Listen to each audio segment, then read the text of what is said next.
On the east side of the garage, we have our little vegetable garden. You can see that the mint is overtaking it, strawberries, and we have some raspberries there.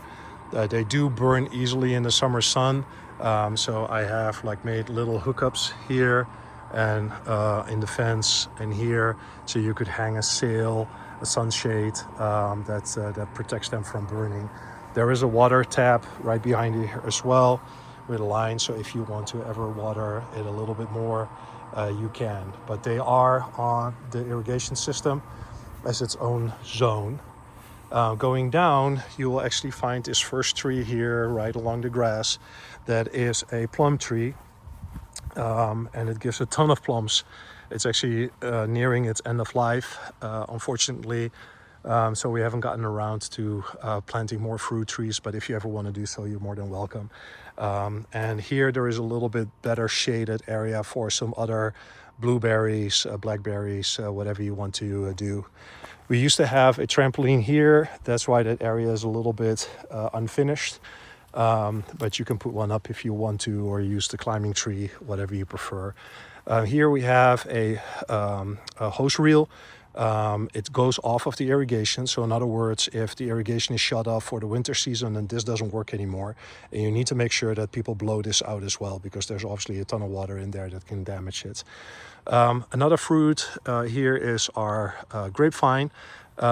Keep it as short as possible, because then it gives you the most fruit. Deer love it.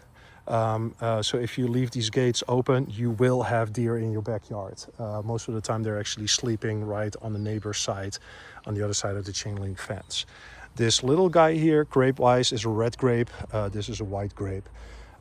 Here in the corner, we have our nectarine. The nectarine, again, also on its end of life. But what is interesting here is that the squirrels also like it a lot. So if you want your nectarines, make sure that you either protect them with those little white bags over them, or do other things, like a net or something like that. Here on the inside of the tree, you can actually see more of them hanging. There's a whole cluster there, as you can see, like 5 or 6 from one. And on this side we also have a branch. I do support it because, like I said, the tree is really old, and yeah, you got to give it a little bit of TLC.